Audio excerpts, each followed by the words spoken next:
오늘도 창세기를 공부 좀 하겠습니다. ಇವತ್ತು ನಾವು ಆದಿಕಾಂಡ ಕುರಿತು ಒಂದು ಸ್ವಲ್ಪ ಧ್ಯಾನ ಮಾಡಲಿಕ್ಕೆ ಹೋಗೋಣ. 성경책을 기록한 저자가 있다고 그랬죠. author. ನಾವು ಸತ್ಯವೇದದ ಬರೆದಿರುವಂತವರು ಇದ್ದಾರೆ ಎಂಬುದಾಗಿ ನಾವು ಹೇಳಿದ್ವಿ.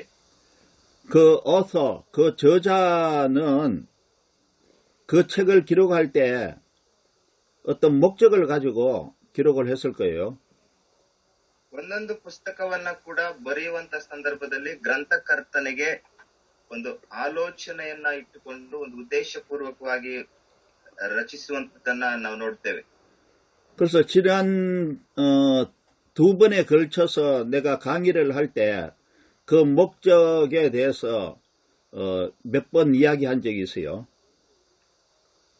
ನಾನು ಈ ಒಂದು ಉದ್ದೇಶವನ್ನ ನೆನೆಸಿ ನಾನು ಅನೇಕ ಬಾರಿ ತರಗತಿಯನ್ನು ಕೂಡ ಮಾಡಿದ್ದೇನೆ.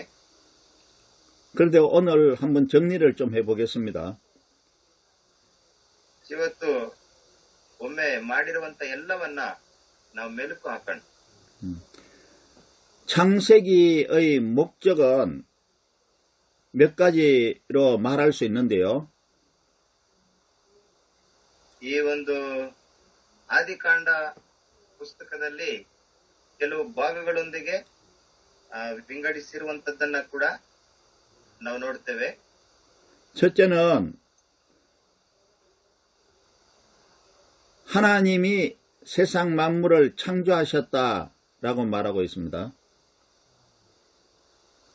ಅದರಲ್ಲಿ ನಾವು ನೋಡ್ಬೇಕಾದ್ರೆ ಮೊದಲನೇದಾಗಿ ದೇವರು ಸೃಷ್ಟಿಯನ್ನ ಮಾಡಿದ್ದಾರೆ ಅನ್ನುವಂಥದ್ರ ಕುರಿತು ನಾವು ನೋಡ್ತೇವೆ. ಸೃಷ್ಟಿಯ ಕುರಿತು.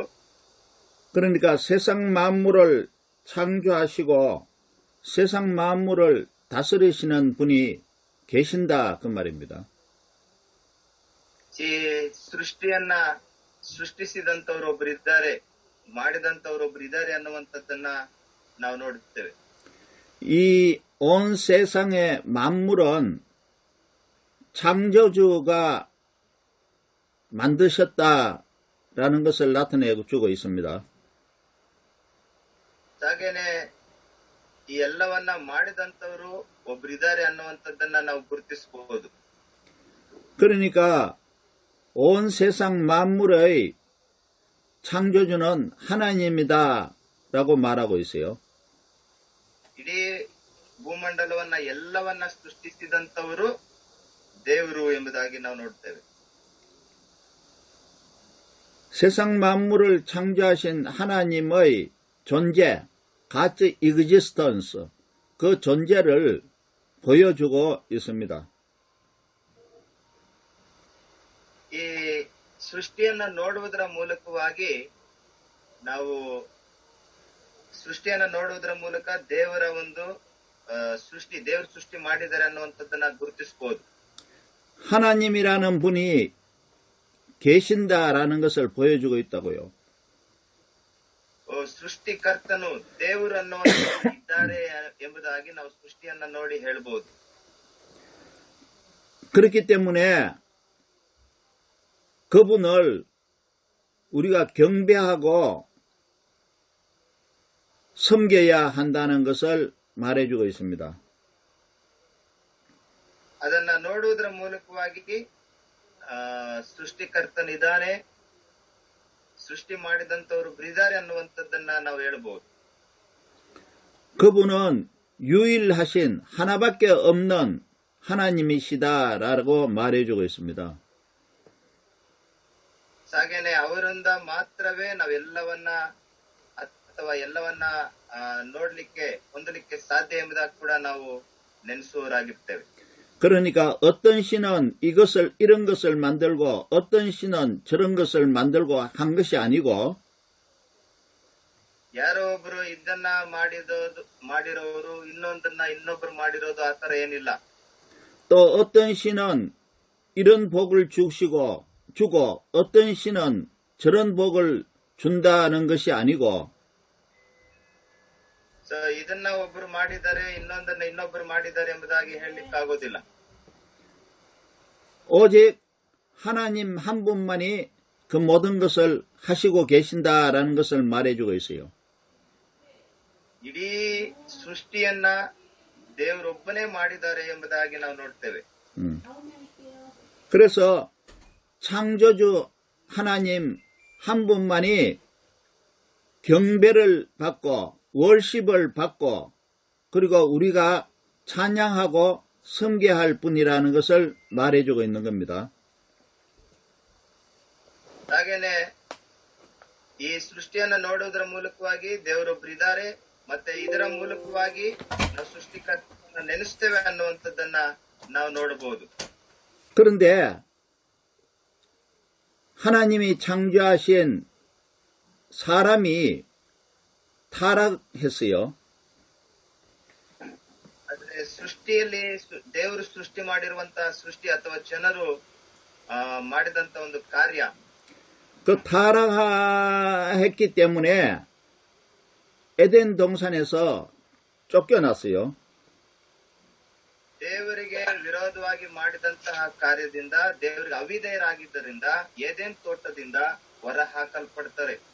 그 쫓겨난 모든 후손들을 구원하시기 위하여 하나님이 아브라함을 부르신 거예요. ಹಾಗೇನೆ ಆ ತೋಟದಿಂದ ಹೊರ ಉಳಿದಂತವರು ಅಥವಾ ಪಾಪ ಮಾಡಿದಂತವ್ರು ಅವಿಧೇಯರಾಗಿರುವಂತ ಎಲ್ಲರೂ ಕೂಡ ರಕ್ಷಣೆ ಸಿಗ್ಲಿಕ್ಕೋಸ್ಕರವಾಗಿ ಅಬ್ರಹಾಮನನ್ನ ದೇವರು ಕರೆಯುವಂತದ್ದನ್ನ ನೋಡ್ತೇವೆ. 쫓겨난 모든 사람들은 하나님 없이 살고 하나님과 관계없이 살고 있는 사람들이에요. ಎಲ್ಲರೂ ಕೂಡ ದೇವರನ್ನ ಅರಿಯದೆ ಅಥವಾ ಅವಿಧೇಯರಾಗಿದ್ದಂತ ಎಲ್ಲರೂ ಕೂಡ ದೇವರಿಲ್ಲದೆ ಅಥವಾ ದೇವರನ್ನ ನೆನೆಸದೆ ಜೀವಿಸುವಂತವರಾಗಿದ್ರು. 쫓겨난 모든 사람들은 하나님을 경배하지 않고 하나님을 섬기지 않는 사람들이에요. ಹಾಗೇನೆ ದೇವರನ್ನ ಆರಾಧನೆ ಕೂಡ ಮಾಡ್ತಾ ಇರ್ಲಿಲ್ಲ, ದೇವರ ಮೇಲೆ ಭಯಭಕ್ತಿ ಕೂಡ ಇರ್ಲಿಲ್ಲ. ಅವರ ಅವಿಧೇಯತ್ವ ಅಥವಾ ಪಾಪ ಅವರನ್ನ ಆಳ್ವಿಕೆ ಮಾಡ್ತಾ ಇತ್ತು. 그들은 세상의 자기들이 만든 신을 섬기고 세상의 왕을 섬기는 사람들이에요. ಈ ಸೃಷ್ಟಿಯಲ್ಲಿರುವಂತ ಸೃಷ್ಟಿಯನ್ನೇ ಅವರು ಪೂಜಿಸುವಂತವರಾಗಿ, ಆ ಸೃಷ್ಟಿಗೆ ವಿಧೇಯರಾಗುವಂತವರಾಗಿ ತಾವೇ ದೇವರುಗಳನ್ನ ಸೃಷ್ಟಿ ಮಾಡಿಕೊಂಡು ಆರಾಧನೆ ಮಾಡ್ತಾ ಇದ್ದಂತ ಪದ್ಧತಿ ಕೂಡ ಶುರುವಾಗೋಯ್ತು.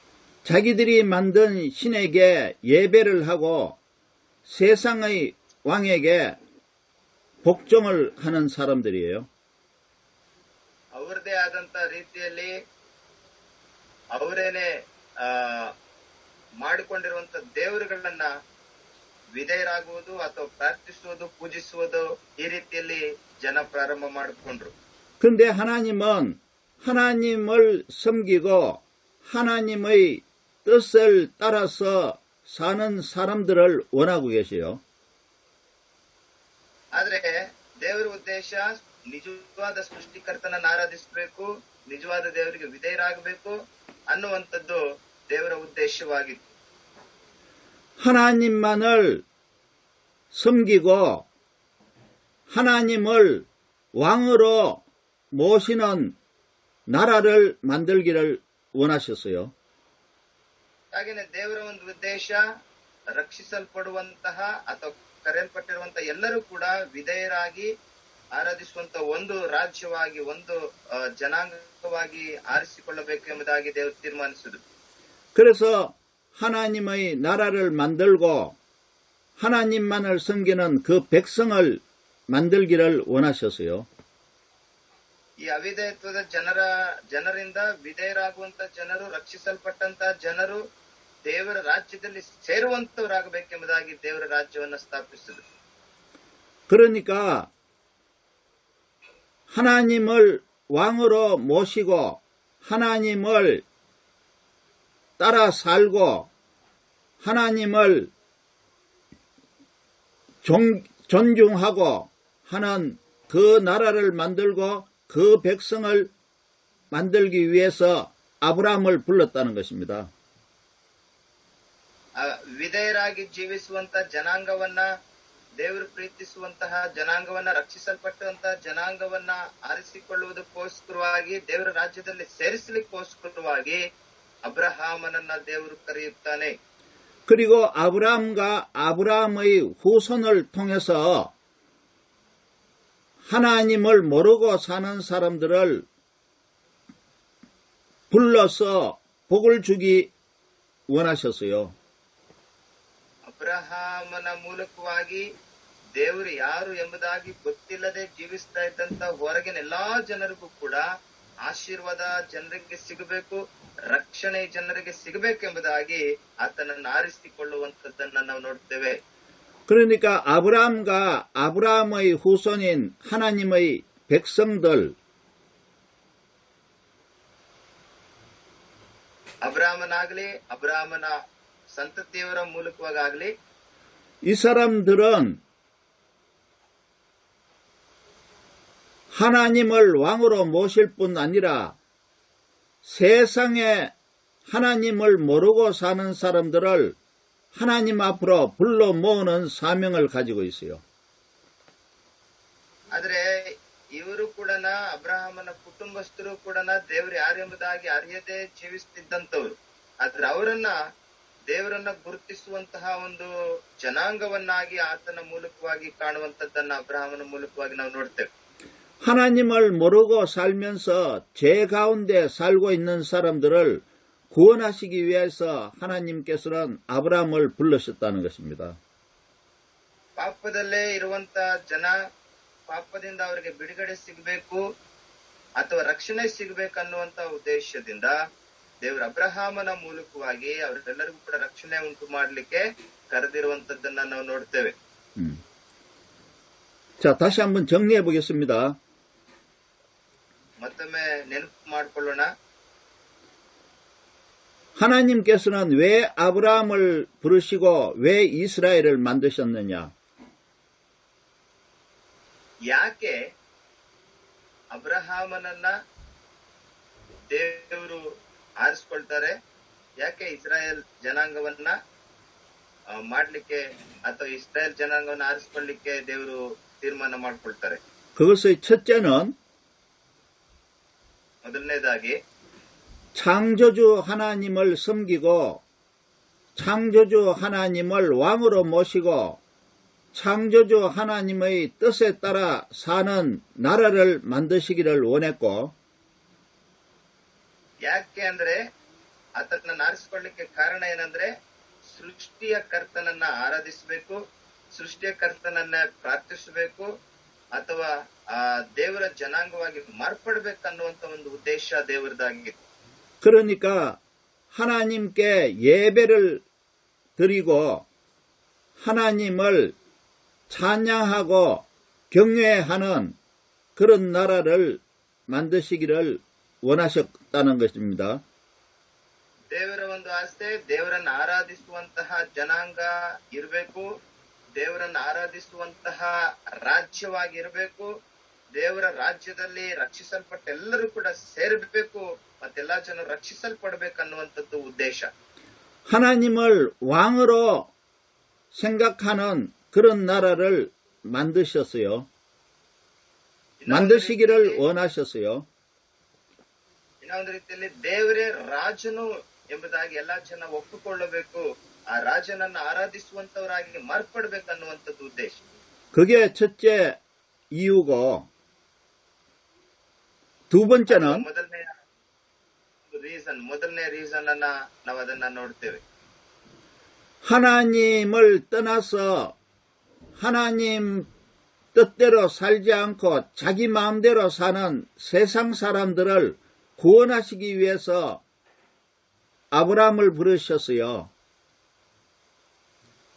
ಹಾಗೆ ತನ್ನ ಇಷ್ಟದ ಪ್ರಕಾರವಾಗಿ ಪಾಪದಲ್ಲಿ ಜೀವಿಸ್ತಾ ಇರುವಂತ ಜನರಿಗೆ ರಕ್ಷಣೆ ಕೊಡ್ಲಿಕ್ಕೋಸ್ಕರವಾಗಿ, ಪಾಪದಿಂದ ಬಿಡುಗಡೆ ಕೊಡ್ಲಿಕ್ಕೋಸ್ಕರವಾಗಿ ಅಬ್ರಹಾಮನ ಮೂಲಕ ಆ ಜನರನ್ನ ರಕ್ಷಿಸಲಿಕ್ಕೆ ದೇವರು ತೀರ್ಮಾನ ತೆಗೆದುಕೊಟ್ಟಿರ್ತಾರೆ.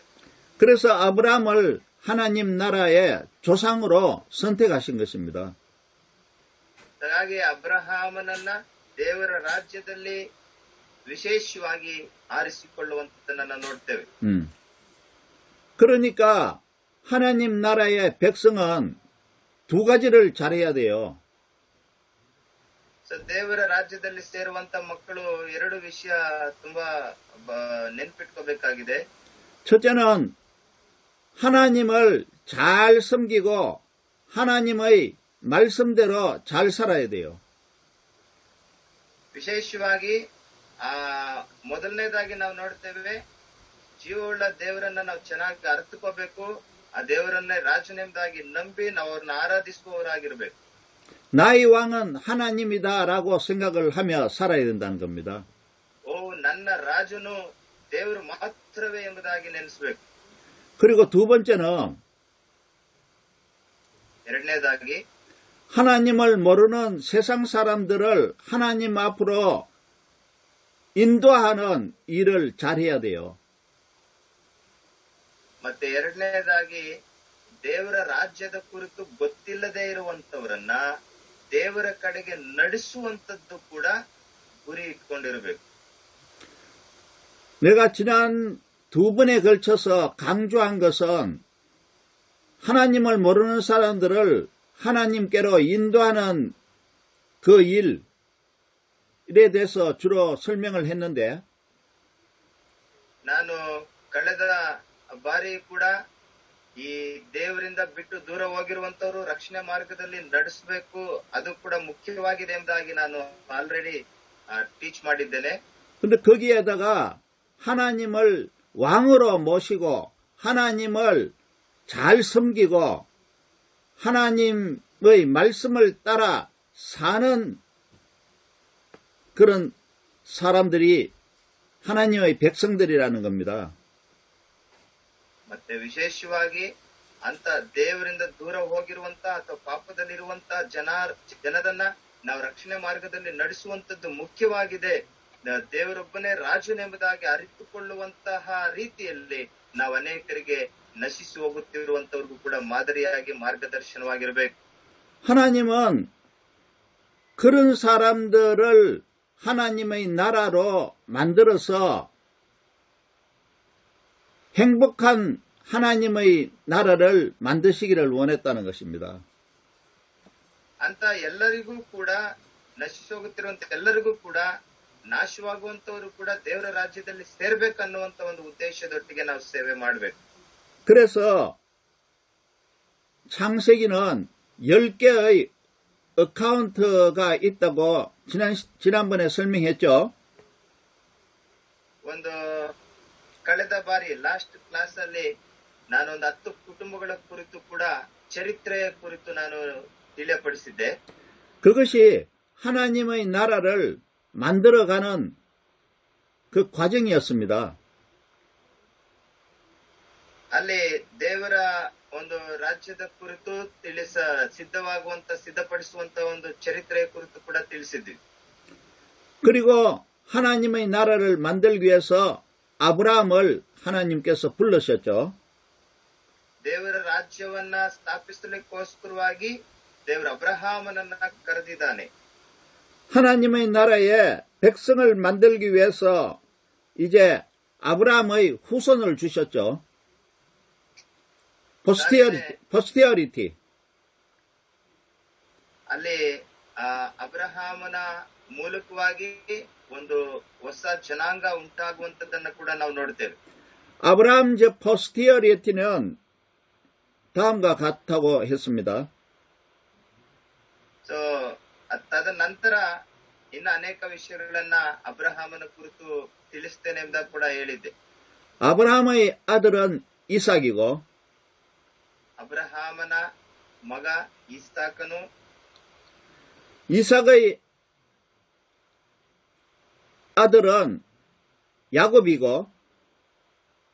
ಇಸಾಕನ ಮಗ ಯಾಕೋಬ, 야곱에게는 12 아들이 있었죠. 12 son.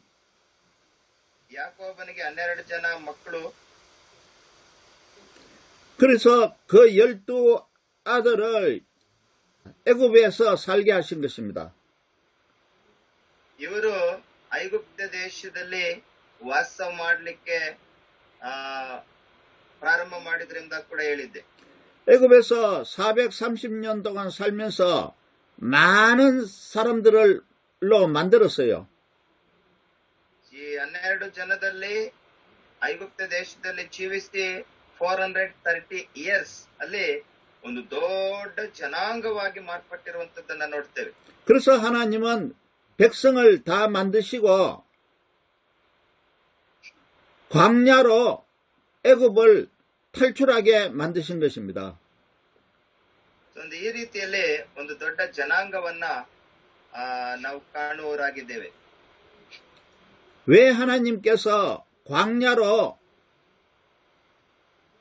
이끌어내셨습니까? ಯಾಕೆ ಒಂದು ಈ ರೀತಿಯಲ್ಲಿ ಒಂದು ಜನಾಂಗವಾಗಲಿಕ್ಕೋಸ್ಕರವಾಗಿ ಈ ರೀತಿಯಲ್ಲಿ ದೇವರು ಅವರನ್ನು ಆರಿಸಿಕೊಂಡಿದ್ದಾನೆ? 그것은 하나님께서 예비하신 하나님의 나라의 땅을 향해 가기 위해서 광야로 이끌어내셨어요. ಹಾಗಾಗಿ ಇವರ ಮೂಲಕವಾಗಿ ದೇವರನ್ನು ಆರಾಧಿಸುವಂತಹ ಜನ ಬರಬೇಕು, ದೇವರನ್ನ ನೆನೆಸುವಂತಹ ಜನ ಬರಬೇಕು, ದೇವರ ರಾಜ್ಯದಲ್ಲಿ ಸೇರುವಂತಹ ಜನ ಬರಬೇಕನ್ನುವಂಥದ್ದು ದೇವರ ಉದ್ದೇಶವೂ ಕೂಡ ಆಗಿತ್ತು. 하나님이 예비하신 땅이 어디입니까? ದೇವರನ್ನು ಆರಾಧಿಸುವಂತಹ ಜಾಗ, ಸ್ಥಳ ಎಲ್ಲಿದೆ? 그건 가나안이요. ಅದು ಕಾನಾನ್ ಪ್ರಾಂತ್ಯ ಮಾತ್ರ. 그러면 왜 하필 하나님이 그 힘든 광야를 지나게 하셨습니까? ಹಾಗಾದ್ರೆ ದೇವರನ್ನ ನೆನೆಸುವಂತಹ ಒಂದು ಹಾಲು ಜನ ಹರಿಯುವಂತಹ ಸ್ಥಳಕ್ಕೆ ಜನ ಹೋಗ್ಬೇಕಾಗಿತ್ತು, ಆಶ್ರಯಿಸಲ್ಪಟ್ಟಂತ ಸ್ಥಳಕ್ಕೆ. ಆದ್ರೆ ಯಾಕೆ ಇಷ್ಟೊಂದು ಶ್ರಮೆಗಳನ್ನ ಅನುಭವಿಸಿದ್ರು?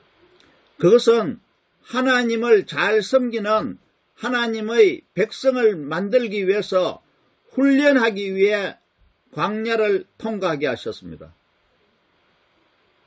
ಅವರೆಲ್ಲರನ್ನ ದೇವರನ್ನ ಭಯಭಕ್ತಿಯಿಂದ ಆರಾಧಿಸುವಂತಹ ಜನಾಂಗವಾಗಿ ನೋಡ್ಬೇಕು, ಕಾಣ್ಬೇಕನ್ನುವಂತ ಉದ್ದೇಶದಿಂದ ಕಷ್ಟ ಶ್ರಮೆಗಳಲ್ಲಿಯೂ ಕೂಡ ಅವರು ಒಂದು ವಿಶೇಷವಾದ ಜನವಾಗಿ ಮಾರ್ಪಡ್ಬೇಕೆಂಬುದಾಗಿ ಅಲ್ಲಿ ದೇವರು ಕಾರ್ಯ ಮಾಡಿರುವಂತದ್ದನ್ನ ನಾವು ನೋಡ್ತೇವೆ. 애굽에 살고 있던 이스라엘 백성들을 광야로 이끌어낼 때 하나님이 말씀하신 것이 있습니다. 하나님의 말씀하신 것이 있습니다. ದೇವರನ್ನ ಆರಾಧಿಸುವಂತಹ ಒಂದು ಜನಾಂಗವನ್ನ ನೋಡ್ಬೇಕು ಅಥವಾ ಆರಿಸಿಕೊಳ್ಳಬೇಕು ಅನ್ನುವಂಥದ್ದು ದೇವರ ಉದ್ದೇಶವೂ ಕೂಡ ಆಗಿತ್ತು. 모세를 보내셨죠. ಮೋಶೆಯನ್ನು ಕೂಡ ದೇವರು ಕಳಿಸ್ಕೊಡ್ತಾರೆ. 모세가 바로왕에게 뭐라고 말했습니까? ಮೋಶೆಯು ಫರೋವನ ಬಳಿಯಲ್ಲಿ ಏನ್ ಹೇಳ್ತಾರೆ? 모세가 바로왕에 가서 한 말은 딱 한 가지 있습니다. ಮೋಶೆ ಫರೋವ ಬಳಿಗೆ ಹೋಗಿ ಮಾತನಾಡಿರುವಂತ ಒಂದು ವಿಷಯ ಉಂಟು. 그것은 내 백성을 보내라. ನನ್ನ ಜನಾಂಗವನ್ನ ಕಳಿಸ್ಕೊಡಿ. 내 백성을 광야로 보내라. ನನ್ನ ಜನರನ್ನ ಈ ಬಂಧನದಿಂದ, ಈ ದಾಸತ್ವದ ನೊಗದಿಂದ ಬಿಡುಗಡೆ ಕೊಡಿ ಎಂಬುದಾಗಿ ಕೇಳ್ಕೊಳ್ತಾನೆ. 그들이 광야에서 나를 섬기게 하라. ಇವರು ನಮ್ಮ ಜನರಾಗಿ ಅವರು ಜೀವಿಸಬೇಕಾಗಿದೆ, ಬಿಡುಗಡೆ ಕೊಡಿ. 서브하게 하라 이겁니다. ನಮ್ಮ ದೇವರನ್ನು ಆರಾಧಿಸುವ ಹಾಗೆ. 그러니까 광야에서 하나님을 예배하고 하나님을 섬기게 하라는 말입니다. ನಮ್ಮ ದೇವರನ್ನೇ ಆರಾಧಿಸಬೇಕು ಎಂಬುದಾಗಿ ಹೇಳ್ಕೊಳ್ತಾನೆ. 그래서 하나님께서는 모세를 통하여 애굽에 있는 이스라엘을 광야로 불러내신 것입니다. ಹಾಗಾಗಿ ಐಗುಪ್ತ ದೇಶದಲ್ಲಿದ್ದಂತ ಇಸ್ರಾಯೇಲರನ್ನ ಬಿಡುಗಡೆ ಕೊಡ್ಲಿಕ್ಕೋಸ್ಕರವಾಗಿ ಮೋಶೆಯನ್ನ ಅಲ್ಲಿ ಉಪಯೋಗಿಸುವಂತದ್ದನ್ನ ನೋಡ್ತೇವೆ. 왜요? ಯಾಕೆ? 하나님을 예배하고 하나님을 섬기게 하기 위해서. ಅವರು ಬಿಡುಗಡೆ ಆಗುವುದರ ಮೂಲಕ ನಿಜವಾದ ದೇವರನ್ನೇ ಆರಾಧಿಸಬೇಕು, ದೇವರ ಮಕ್ಕಳಾಗಿ ಜೀವಿಸಬೇಕು ಅಂತೇಳಿ. 그리고 또 하나님께서 예비하신 가나안 땅으로 인도하기 위해서. ಅಷ್ಟು ಮಾತ್ರವೇ ಅಲ್ಲ, ಆಶೀರ್ವದಿಸಲ್ಪಟ್ಟಂತಹ ಕಾನಾನ್ ದೇಶಕ್ಕೆ ಅವರನ್ನ ಸಾಗಿಸಬೇಕು ಎಂಬುದಾಗಿ. 가나안 땅은 아주 타락한 곳입니다. ಈ ಕಾನಾನ್ ದೇಶವು ಆಶೀರ್ವದಿಸಲ್ಪಟ್ಟಂತಹ ಒಂದು ಪ್ರಾಂತ್ಯವಾಗಿದೆ. 가나안에 살고 있던 사람들은 ಕಾನಾನ್ ದೇಶದಲ್ಲಿ ವಾಸವಾಗಿದ್ದಂತಹ ಜನ ಕೂಡ 술과 섹스로 타락하고 있는 사람들입니다. ಪಾಪದಲ್ಲಿ ಇದ್ದಂಥವರು, ವ್ಯಭಿಚಾರದಲ್ಲಿಯೂ ಹಾಗೆ ಕುಡುಕುತನದಲ್ಲಿಯೂ ಕೂಡ ಪಾಪದಲ್ಲಿ ಬಿದ್ದು ಹೋದಂಥವ್ರು ಇದ್ರು. 그리고 종교는 우상을 만들어 섬기는 사람들입니다. ಹಾಗೆ ಅನೇಕ ತಮ್ಮದೇ ಆದಂತಹ ವಿಗ್ರಹಾರಾಧನೆಯನ್ನ ಮಾಡುವಂತವ್ರು ಕೂಡ ಇದ್ರು. 그러니까 이스라엘 백성들이 애굽에서 나와서 바로 가나안으로 들어가면 그 사람들과 같이 된다는 것입니다. ಆಗ ಈ ಐಗುಪ್ತ ದೇಶದಿಂದ ಬಿಡುಗಡೆಯನ್ನ ಹೊಂದಿದವರಾಗಿ ಕಾನಾನ್ ದೇಶಕ್ಕೆ ಹೋಗುವಾಗ ಇವರ ಹಾಗೆ ಅಲ್ಲಿರುವಂತವರು ಕೂಡ ಬದಲಾವಣೆಯನ್ನ ಕಾಣ್ತಾರೆ ಅನ್ನುವಂಥದ್ದು ಕೂಡ ಇತ್ತು.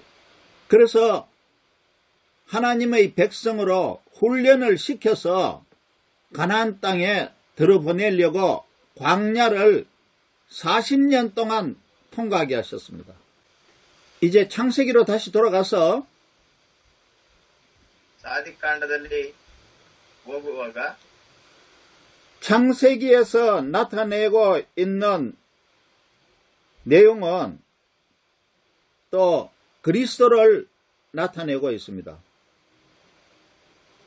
ಈ ಆದಿಕಾಂಡದಲ್ಲಿ ನಾವು ನೋಡುವಾಗ ಕ್ರಿಸ್ತನ ಕುರಿತು ಕೂಡ ನಾವು ಧ್ಯಾನ ಮಾಡಬಹುದು. 창세기 3장 15절을 읽어볼까요? 3ನೇ ಅಧ್ಯಾಯ 15ನೇ ವಚನ ನೋಡೋಣ. 창세기 3장을 보면은 내가 너로 여자와 원수가 되게 하고 내 후손도 여자의 후손과 원수가 되게 하리니 여자의 후손은 내 머리를 상하게 할 것이요 너는 그의 발꿈치를 상하게 할 것이니라. ನಿನಗೂ ಈ ಸ್ತ್ರೀಗೂ ನಿನ್ನ ಸಂತಾನಕ್ಕೂ ಈ ಸ್ತ್ರೀಯ ಸಂತಾನಕ್ಕೂ ಹಗೆತನವಿರುವ ಹಾಗೆ ಮಾಡುವೆನು. ಈಕೆ ಸಂತಾನವು ನಿನ್ನ ತಲೆಯನ್ನು ಜಜ್ಜುವುದು, ನೀನು ಅದರ ಹಿಮ್ಮಡಿಯನ್ನು ಕಚ್ಚುವಿ. 이 여자의 후손은 바로 예수 그리스도를 말하는 겁니다. ಇಲ್ಲಿ ಈ ಸ್ತ್ರೀಯ ಸಂತಾನ ಎಂಬುದಾಗಿ ನಾವು ನೋಡುವಾಗ ಯೇಸು ಕ್ರಿಸ್ತನ ಕುರಿತು ಮಾತನಾಡುತ್ತಿರುವಂತಹ ಒಂದು ವಿಷಯ. 여기서부터 벌써 그리스도를 나타내고 있습니다. ಇಲ್ಲಿಂದ ಕ್ರಿಸ್ತನನ್ನ ಕುರಿತು ಹೇಳುವಂಥದ್ದು ಅಥವಾ ಉದ್ಭವಿಸುವಂಥದ್ದನ್ನ ನಾವು ನೋಡ್ತೇವೆ. 하나님을 모르고 사는 모든 사람들을 구원하시기 위해서 이미 그리스도를 여기서 말하고 있는 거예요. ಕ್ರಿಸ್ತನನ್ನ ಮರೆತು ಕ್ರಿಸ್ತನನ್ನ ಅರಿಯದೆ ಜೀವಿಸುತ್ತಿದ್ದಂತ ಎಲ್ಲಾ ಜನರಿಗೂ ರಕ್ಷಣೆ ಸಿಗಬೇಕು ಎಂಬುದಾಗಿ ಈ 15ನೇ ವಚನದಲ್ಲಿ ಕ್ರಿಸ್ತನ ಕುರಿತು ತಿಳಿಯಪಡಿಸುವಂತದ್ದಾಗಿದೆ. 그래서 창세기의 주요 내용은 첫째는 하나님이 만물을 창조하셨다. ಈ ಆದಿಕಾಂಡದಲ್ಲಿ ಮುಖ್ಯವಾಗಿ ನಾವು ನೆನಪಿಟ್ಕೋಬೇಕಾಗಿರುವಂತದ್ದು ಈ ಸೃಷ್ಟಿಯನ್ನ ದೇವರು ತಾನೇ ಸೃಷ್ಟಿ ಮಾಡಿದ್ದಾನೆ. 그래서 만물은 하나님을 경배하고 하나님을 높여야 된다. ಈ ಸೃಷ್ಟಿಯನ್ನ ನೋಡುವಾಗ ಸೃಷ್ಟಿಕರ್ತನನ್ನ ನೆನೆಸಿ ಆರಾಧಿಸಬೇಕು ಅಥವಾ ಸೃಷ್ಟಿಕರ್ತನನ್ನ ಮಾತ್ರ ಮಹಿಮೆ ಪಡಿಸಬೇಕು. 그리고 또 한 가지는 인간이 타락했다. ಮತ್ತೊಂದು ವಿಷಯವನ್ನ ನಾವು ನೆನಪು ಮಾಡಿಕೊಳ್ಳುವಾಗ ದೇವರಿಂದ ದೂರ ಹೋಗಿರುವಂತವರೆಲ್ಲರೂ ಕೂಡ ಮತ್ತೆ ವಾಪಸ್ ಮರಳಿ ಬರಬೇಕು. 그래서 하나님으로부터 에덴 동산에서 쫓겨나서 하나님 없이 자기 멋대로 살고 있다. ಸೊ ಅನೇಕ ಜನ ಈ ಏದೆನ್ ತೋಟದಿಂದ ಹೊರ ಹಾಕಲ್ಪಟ್ಟಂತ ಸಂದರ್ಭದಲ್ಲಿ ಅನೇಕ ಜನಾಂಗವು ತನ್ನ ಇಷ್ಟದ ಪ್ರಕಾರವಾಗಿ ಜೀವಿಸುವಂತವರು, ಅವಿಧೇಯರಾಗಿ ಜೀವಿಸುವಂತವರನ್ನ ನಾವು ನೋಡ್ತೇವೆ. 그래서 하나님께서는 하나님을 왕으로 모시고 하나님만을 섬기는 그의 나라와 백성을 만들기를 원하셨다. ಹಾಗಾಗಿ ಹೊರ ಹುಡ್ಕೊಂಡಂತ ಎಲ್ಲರೂ ಅಥವಾ ಅವಿಧೇಯರಾಗಿ ಜೀವಿಸ್ತಿದ್ದಂತ ಎಲ್ಲರೂ ಅಥವಾ ಪಾಪದಲ್ಲಿದ್ದಂತ ಎಲ್ಲರೂ ಕೂಡ ದೇವರ ಜನಾಂಗವಾಗಿ ದೇವರ ರಾಜ್ಯದಲ್ಲಿ ಸೇರ್ಬೇಕನ್ನುವಂಥದ್ದು ದೇವರ ಉದ್ದೇಶ. 그의 나라와 그의 백성을 통하여서 하나님을 모르고 사는 사람들을 하나님께로 인도하기를 원하셨다. ಹಾಗಾಗಿ ದೇವರನ್ನ ಮರೆತು ಜೀವಿಸುತ್ತಿದ್ದಂತವರು ಹೇಗೆ ನಡಿಬೇಕೆಂಬ ಗೊತ್ತಿಲ್ಲದೆ ಇರುವಂತವರು ದೇವರ ಮಾರ್ಗದರ್ಶನದ ಮೂಲಕವಾಗಿ ಅವರನ್ನ ನಡೆಸಲಾಯಿತು. 그래서 아브라함을 불러셨다. ಅವರನ್ನ ದೇವರ ಮಾರ್ಗದರ್ಶನದಲ್ಲಿ ನಡೆಸಲಿಕ್ಕೋಸ್ಕರವಾಗಿ ಅಬ್ರಹಾಮನನ್ನ ಕರೆದು 아브라함의 후손을 쭉 설명하고 있어요. ಅಬ್ರಹಾಮನ ಸಂತತಿಯ ಕುರಿತು ತಿಳಿಸ್ತಾ ಇದೆ. 그것은 하나님의 백성을 그레이트 네이션, 큰 민족으로 만드시기 위한 하나님의 워크입니다. ಇಲ್ಲಿ ಅಬ್ರಹಾಮನ ಸಂತತಿಯನ್ನ ಒಂದು ದೊಡ್ಡ ಜನಾಂಗವಾಗಿ ಮಾರ್ಪಡಿಸಲಿಕ್ಕೋಸ್ಕರವಾಗಿ ದೇವರು ಕಾರ್ಯ ಮಾಡಲಿಕ್ಕೆ ಪ್ರಾರಂಭಿಸಿದರು. 하나님의 섬기는 나라로 만들고 ದೇವರನ್ನ ಆರಾಧಿಸುವಂತಹ ರಾಜ್ಯವಾಗಿ ಮಾಡುವಂತದ್ದು, 하나님을 섬기지 아니하는 세상의 사람들을 하나님의 백성으로 구원하기 위해서 아브라함을 불러신 거예요. ಹಾಗೆ ಲೋಕಾನುಸಾರವಾಗಿ ಜೀವಿಸುತ್ತಿರುವಂತಹ ಅವರದೇ ಆದಂತಹ ಪದ್ಧತಿಯಲ್ಲಿರುವಂತಹ ಜನರೆಲ್ಲರಿಗೂ ಕೂಡ ರಕ್ಷಣೆಯನ್ನ ಸಿಗಬೇಕು, ರಕ್ಷಣೆ ಕೊಡಬೇಕಂತೇಳಿ ಅಬ್ರಹಾಮನನ್ನ ಕರೆದು ಆರಿಸಿಕೊಳ್ಳುವಂತದ್ದನ್ನ ನೋಡ್ತೇವೆ. 그 아브라함의 후손에서 예수 그리스도가 나오시는 거예요. ಈ ಅಬ್ರಹಾಮನನ್ನ ಆರಿಸಿಕೊಂಡು ಕರೆಯಲಿಕ್ಕೋಸ್ಕರ ತನ್ನ ಜನಾಂಗವಾಗಿ ಆರಿಸಿಕೊಳ್ಳಲಿಕ್ಕೋಸ್ಕರವಾಗಿ ಆತನನ್ನ ವಿಶೇಷವಾಗಿ ಕರೆದಿರುವಂತದ್ದನ್ನ ನೋಡ್ತೇವೆ. 그러니까 아브라함의 아들 이삭, ಅಬ್ರಹಾಮನ ಮಗ ಇಸಾಕನು, 이삭의 아들 야곱, ಇಸಾಕನ ಮಗ ಯಾಕೋಬನು, 야곱의 아들 12아들, ಯಾಕೋಬನ ಮಕ್ಕಳು 12 ಜನ. 그 12아들 중에서 유다, ಆ 12 ಜನ ಮಕ್ಕಳಲ್ಲಿ ಯೂದನು, 그 유다를 통해서 예수 그리스도가 나온다는 겁니다. ಯೂದ ಕುಲದಿಂದ ಮತ್ತೆ ಇಲ್ಲೇ ಯೇಸು ಕ್ರಿಸ್ತನ ಜನ್ಮವನ್ನು ಕೂಡ ನಾವು ನೋಡಬಹುದು. 그래서 이러한 그 어카운트, 계보, 어카운트를 설명하면서 거기에 스토리가 다 들어가 있는 거예요.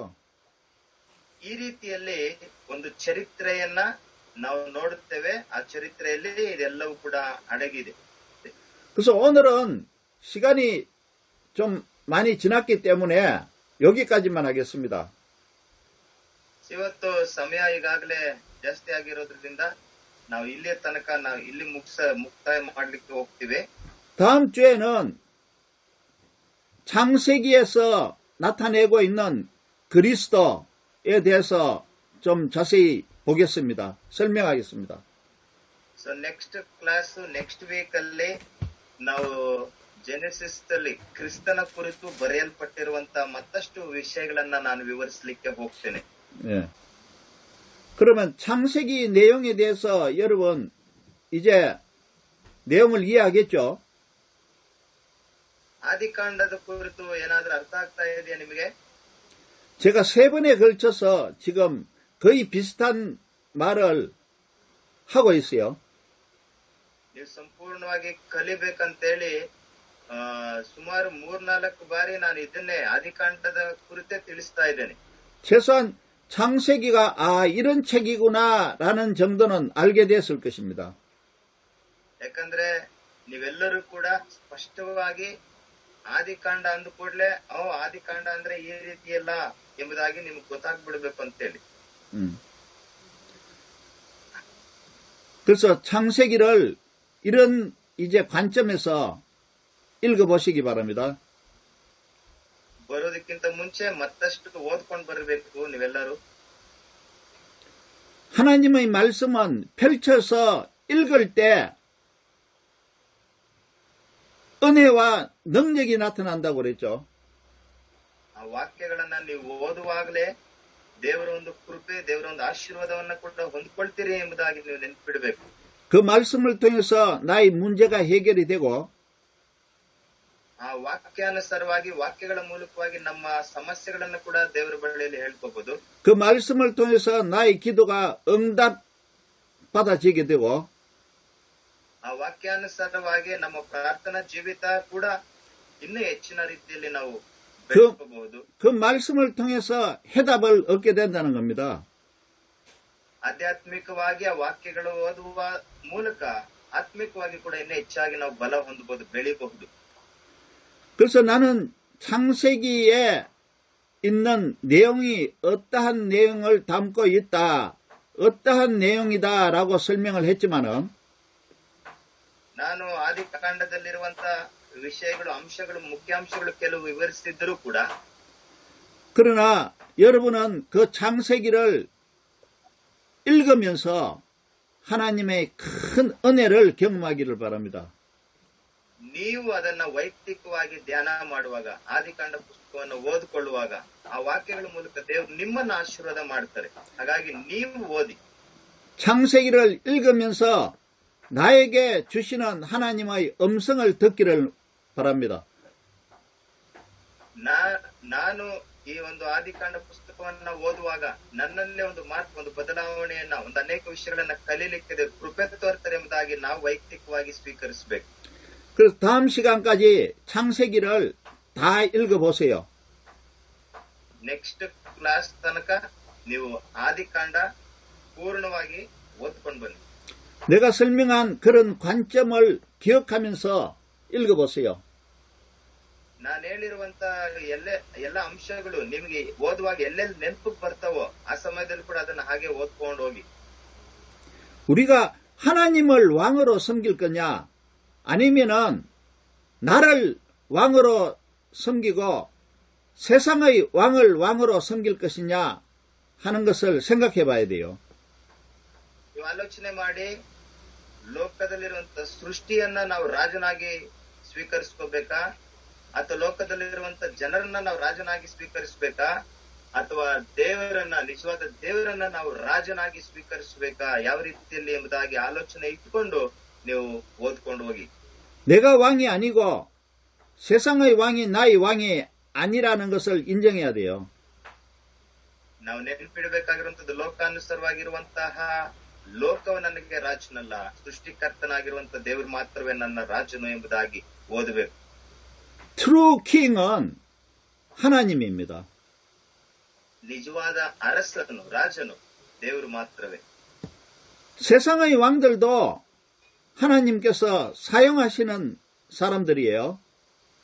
ಒಂದು ವೇಳೆ ಲೋಕದಲ್ಲಿರುವಂತ ರಾಜರಿದ್ರೂ ಕೂಡ ಅವರೆಲ್ಲರೂ ಕೂಡ ದೇವರಿಂದ ಆರಿಸಲ್ಪಟ್ಟಿರುವಂತವರೇ. 그러나 True King, our Lord가 하나님이십니다. ನಿಜವಾದ ಅರಸನು ನಮ್ಮ ದೇವಾದಿ ದೇವರಾಗಿದ್ದಾರೆ. 자, 누가 대표로 기도 좀 해주세요.